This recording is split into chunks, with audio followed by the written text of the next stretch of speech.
Hello ಸ್ನೇಹಿತರೆ, welcome back to my channel. ಸ್ನೇಹಿತರೆ, ತುಂಬ ಜನ ಮಹಿಳೆಯರ ದೊಡ್ಡ ಸಮಸ್ಯೆ ಅಂತಲೇ ಹೇಳ್ಬೋದು ಮುಖದಲ್ಲಿನ ಬೇಡವಾದ ಕೂದಲು. ಒಂದು ರೀತಿ ಅಸಹ್ಯವಾಗಿ ಕಾಣಿಸ್ತಿರುತ್ತೆ ತುಟಿಯ ಮೇಲ್ಭಾಗದಲ್ಲಿ ಮತ್ತು ಗಡ್ಡದ ಹತ್ರ ಎಲ್ಲ ಸಹ ಕೂಡ ಥ್ರೆಡ್ಡಿಂಗ್ ಮಾಡಿಸ್ತಿರ್ತಾರೆ, ವ್ಯಾಕ್ಸ್ ಮಾಡಿಸ್ತಿರ್ತಾರೆ. ಬಟ್ ಮತ್ತೆ ಅದು ರೀಗ್ರೋತ್ ಆಗ್ತಿದೆ ಅನ್ನೋದಾದರೂ ಸಹ ಕೂಡ ನೋಡೋದಕ್ಕೆ ಒಂದು ರೀತಿ ಅನಿಸುತ್ತೆ. ಮತ್ತು ಏನೇ ಒಂದು ಮೇಕಪ್ ಮಾಡಿದ್ರೂ ಸಹ ಕೂಡ ಆ ಒಂದು ಅನ್ವಾಂಟೆಡ್ ಹೇರಿಂದ ಆ ಮೇಕಪ್ ಅನ್ನೋದೇ ಝೀರೋ ಅಂತ ಕಾಣಿಸ್ತಿರುತ್ತೆ ನಮಗೆ. ಸೊ ಅಷ್ಟು ಅಸಹ್ಯವಾಗಿ ಕಾಣಿಸ್ತಿರುತ್ತೆ. ಸೊ ಅದನ್ನು ಹೋಗಲಾಡಿಸೋದಕ್ಕೆ ನಾನು ಇದನ್ನು ನಿಮಗೆ ಅದರಲ್ಲೂ ಶಾಶ್ವತವಾಗಿ ಹೋಗಲಾಡಿಸೋದಕ್ಕೆ ಒಂದು ಸೂಪರ್ ಡೂಪರ್ ಆಗಿರುವಂತಹ ಓಮ್ ರೆಮಿಡಿ ಬಗ್ಗೆ ಮಾಹಿತಿ ಕೊಡ್ತಿದ್ದೀನಿ.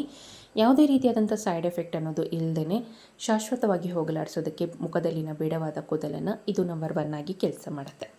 ಸೊ ಬನ್ನಿ, ತಡ ಮಾಡ್ದೇನೆ ಈ ಒಂದು ಹೋಮ್ ರೆಮಿಡಿನ ಯಾವ ರೀತಿಯಾಗಿ ರೆಡಿ ಮಾಡೋದು ಅಂತ ಈ ವಿಡಿಯೋನಲ್ಲಿ ನಾನು ನಿಮಗೆ ತಿಳಿಸ್ಕೊಡ್ತಾ ಬರ್ತೀನಿ. ಮೊದಲನೇದಾಗಿ ಒಂದು ಕ್ಲೀನಾಗಿರುವಂತಹ ಬೌಲ್ನ ತೆಗೆದುಕೊಂಡಿದ್ದೀನಿ. ಇದಕ್ಕೆ ಒಂದು 1/2 ಟೇಬಲ್ ಸ್ಪೂನ್ ಆಗೋಷ್ಟು ಕಡಲೆ ಹಿಟ್ಟು, ಅದೇ ಅಳತೆಯಲ್ಲಿ ಕಾಫಿ ಪೌಡರ್. ನಾನು ಇಲ್ಲಿ ಬ್ರೂ ಇನ್ಸ್ಟೆಂಟ್ ಕಾಫಿ ಪೌಡರ್ನ ಯೂಸ್ ಮಾಡ್ತಿದ್ದೀನಿ. ನೀವು ಬೇರೆ ಬ್ರ್ಯಾಂಡ್ ಯಾವ್ದು ಬೇಕಾದರೂ ತೆಗೆದುಕೊಳ್ಬೋದು ಕಾಫಿ ಪೌಡರ್, ಬಟ್ ಅದು ಇನ್ಸ್ಟೆಂಟ್ ಕಾಫಿ ಪೌಡರ್ ಇದ್ದರೆ ತುಂಬಾ ಉತ್ತಮ. ಸೊ ಮೊದಲನೇದಾಗಿ ಇವಿಷ್ಟು ಇಂಗ್ರೀಡಿಯೆಂಟ್ ಹಾಕಿದ ನಂತರ ಮೊದಲನೇದಾಗಿ ಡ್ರೈ ಮಿಕ್ಸ್ ಮಾಡ್ಕೊಳ್ಬೇಕಾಗತ್ತೆ. ನಂತರ ಇದಕ್ಕೆ ಒಂದು 1/4 ಟೀ ಸ್ಪೂನ್ ಆಗೋಷ್ಟು ಟೂತ್ ಪೇಸ್ಟ್, ಮನೆಯಲ್ಲಿ ಯಾವುದು ಯೂಸ್ ಮಾಡ್ತೀರೋ ಆದಷ್ಟು ವೈಟ್ ಅಥವಾ ಈ ರೀತಿಯಾದಂಥ ಬ್ಲೂ ಮಿಕ್ಸ್ ಇರುವಂತಹ ಟೂತ್ ಪೇಸ್ಟ್ನ ಯೂಸ್ ಮಾಡಿ. ಯಾವುದೇ ಕಾರಣಕ್ಕೂ ರೆಡ್ ಟೂತ್ ಪೇಸ್ಟ್ನೆಲ್ಲ ಯೂಸ್ ಮಾಡೋದಕ್ಕೆ ಹೋಗಬೇಡಿ, ಅದು ನಿಮಗೆ ಒಳ್ಳೆ ರಿಸಲ್ಟ್ ಅನ್ನೋದು ಕೊಡೋದಿಲ್ಲ. ಆದಷ್ಟು ವೈಟ್ ಇಲ್ಲಾಂದರೆ ಬ್ಲೂ ಮಿಕ್ಸ್ ಇರುವಂತಹ ಒಂದು ಟೂತ್ ಪೇಸ್ಟ್ ಇದ್ದರೆ ತುಂಬಾ ಉತ್ತಮ. ಟೂತ್ಪೇಸ್ಟ್ನ ಹಾಕಿದ ನಂತರ ಚೆನ್ನಾಗಿ ಮಿಕ್ಸ್ ಮಾಡ್ತಿದ್ದೀನಿ. ಟೂತ್ಪೇಸ್ಟ್ ಮೇಯ್ನಾಗಿ ಅನ್ವಾಂಟೆಡ್ ಹೇರ್ನ ರಿಮೂವ್ ಮಾಡೋದಕ್ಕೆ ತುಂಬಾ ಹೆಲ್ಪ್ ಮಾಡುತ್ತೆ. ಇಲ್ಲಿ ಕಾಫಿ ಪೌಡರ್ ಕಡಲೆ ಹಿಟ್ಟು ಯೂಸ್ ಮಾಡಿರೋದು ರೀಸನ್ ಬಂದು ಇದೊಂದು ರೀತಿ ಪ್ಯಾಕ್ ರೀತಿ ರೆಡಿ ಮಾಡಬೇಕು. ಮತ್ತು ಕಾಫಿ ಪೌಡರ್ ಯೂಸ್ ಮಾಡಿರುವಂಥ ಉದ್ದೇಶ ಬಂದು ನೀವು ಏನಾಗುತ್ತೆ ಅನ್ನೋದಾದರೆ ಫೇಶಿಯಲ್ ಅನ್ವಾಂಟೆಡ್ ಹೇರ್ ರಿಮೂವ್ ಆದ ನಂತರ ಆ ಒಂದು ಜಾಗ ಅನ್ನೋದು ಬ್ಲ್ಯಾಕ್ ಆಗಿಬಿಡುತ್ತೆ, ಡಾರ್ಕ್ ಆಗಿಬಿಡುತ್ತೆ. ಸೊ ಕಪ್ಪಾಗಬಾರ್ದು ಅಂತ ನಾನಿಲ್ಲಿ ಕಾಫಿ ಪೌಡರ್ನ ಯೂಸ್ ಮಾಡಿದ್ದೀನಿ.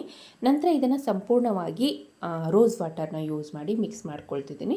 ನೀವು ಬೇಕಿದ್ದಲ್ಲಿ ಕುಡಿಯುವಂಥ ನೀರನ್ನೇ ಹಾಕಿ ಮಿಕ್ಸ್ ಮಾಡ್ಕೊಳ್ಬಹುದು. ರೋಸ್ ವಾಟರ್ ಹಾಕುವಂಥ ಉದ್ದೇಶ ಬಂದು ಆ ಒಂದು ಸ್ಕಿನ್ನ ರಿಫ್ರೆಶ್ ಮಾಡುತ್ತೆ ಮತ್ತು ಆ ಒಂದು ಜಾಗವನ್ನು ಡೀಪ್ ಕ್ಲೀನ್ ಮಾಡೋದಕ್ಕೆ ಹೆಲ್ಪ್ ಮಾಡುತ್ತೆ. ಮತ್ತು ಆ ಒಂದು ಜಾಗವನ್ನು ಲೈಟ್ ಮಾಡೋದಕ್ಕೆ ಸಹ ಕೂಡ ಹೆಲ್ಪ್ ಮಾಡುತ್ತೆ ರೋಸ್ ವಾಟರ್ನ ಯೂಸ್ ಮಾಡುವಂಥ ಮೇನ್ ಉದ್ದೇಶ ಬಂದು. ಇವಿಷ್ಟು ಇಂಗ್ರೀಡಿಯೆಂಟ್ನ ಹಾಕಿದ ನಂತರ ಚೆನ್ನಾಗಿ ಮಿಕ್ಸ್ ಮಾಡ್ಕೊಳ್ಬೇಕು. ಈಗ ಈ ಒಂದು ಪ್ಯಾಕ್ ಅನ್ನೋದು ನಮಗೆ ಸಂಪೂರ್ಣವಾಗಿ ರೆಡಿಯಾಗಿದೆ.